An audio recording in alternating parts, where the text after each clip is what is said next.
Employers that have used the International Mobility Program, abbreviated as IMP, the IRCC has a new survey just for you. Immigration, Refugees, and Citizenship Canada, the IRCC, wants to know the views and experiences of employers who use the IMP to hire temporary foreign workers that are exempt from the Labour Market Impact Assessment to work in Canada.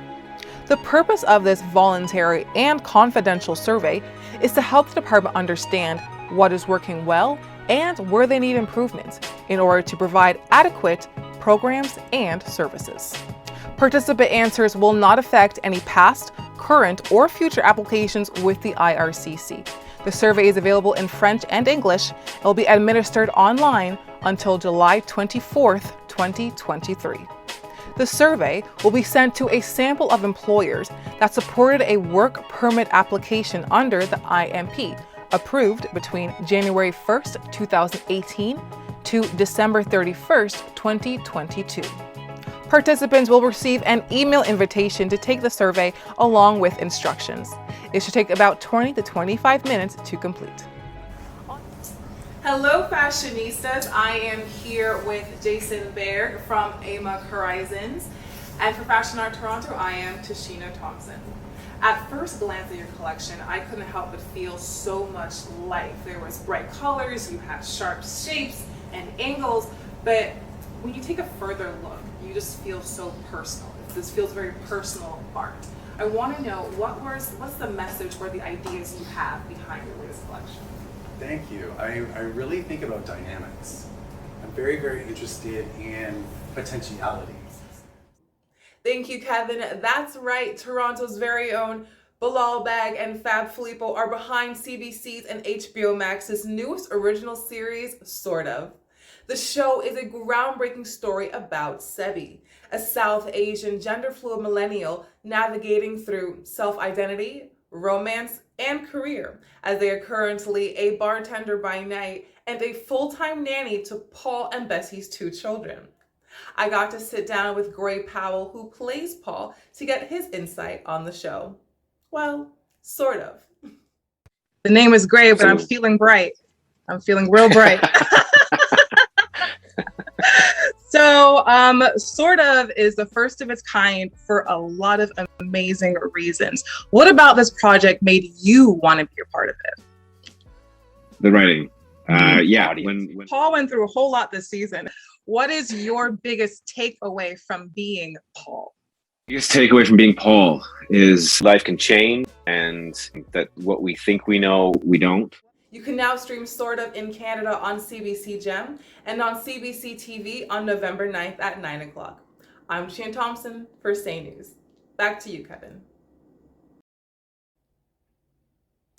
No spoilers. I couldn't get any, but I tried. Gray let me know that he's excited for the upcoming season and he's looking forward to seeing how the relationship dynamic between his character Paul and Sebi and his character Paul and his wife Bessie kind of unfolds next season. He just wants to see more, like the rest of us. Can't blame him. Thank you, Kevin. Back to you. Ending one of the largest strikes in Canadian history. We'll tell you what it took to end the strike and what this means for your immigration journey. Hello and welcome to My Consultant, your place for the latest in Canadian immigration news. In this week's episode, we're covering the most recent express entry draw.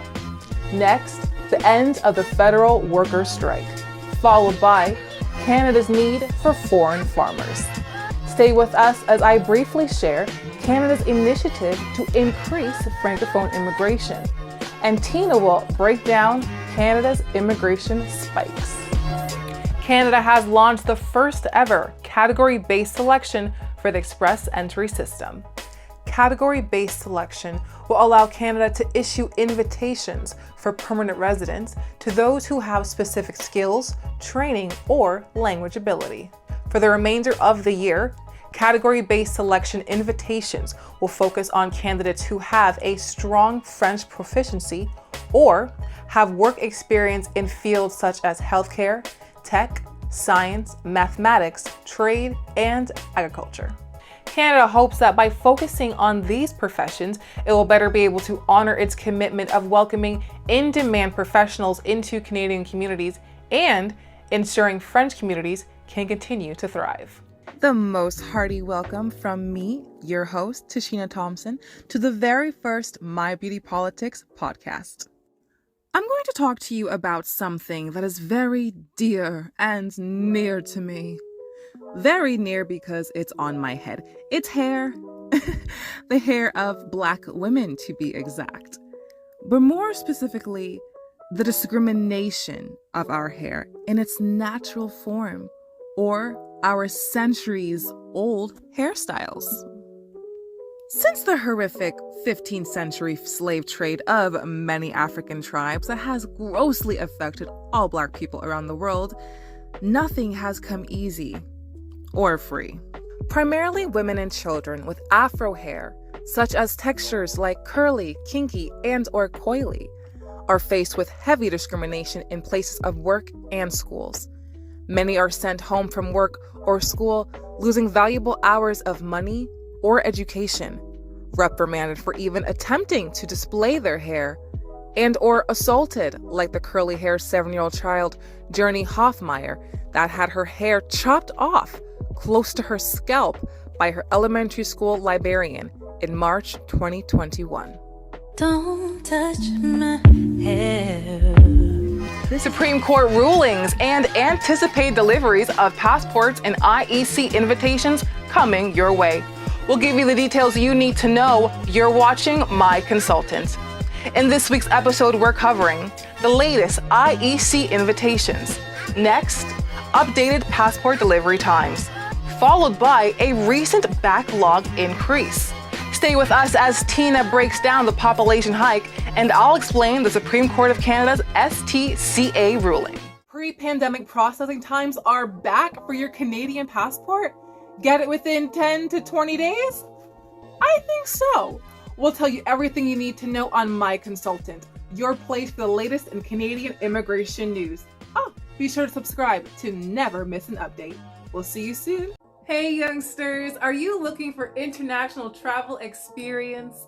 Well, Canada has just signed a new youth mobility agreement with a new country and has expanded an existing agreement with another country, allowing youth 18 to 35 the opportunity to travel and work in the partnering country.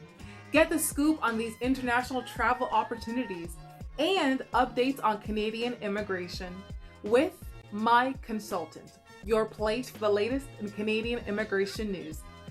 And make sure to subscribe to our YouTube channel to get notified for our weekly episodes. We'll see you soon. It seems the grass is getting greener for Canada's federal workers on strike. It's being called a historic increase. The province of Ontario is set to double its number of economic immigrants. Under an agreement with the federal government to boost Ontario's immigrant nominee program, Ontario will increase its last year's welcome of 9,750 immigrants to 16,500 in the year 2023, over 17,000 in the year 2024, and more than 18,000 economic immigrants will be welcomed in the year 2025.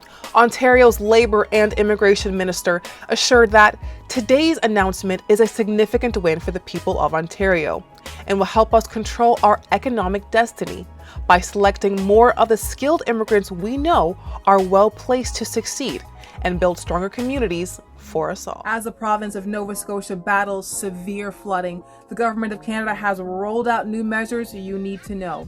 To support those impacted by this natural disaster, the IRCC will replace lost, damaged, or inaccessible vital documents, as well as restore or extend your status in Canada. Find out what other measures are available and if you qualify on My Consultant, your channel for the latest in Canadian immigration news.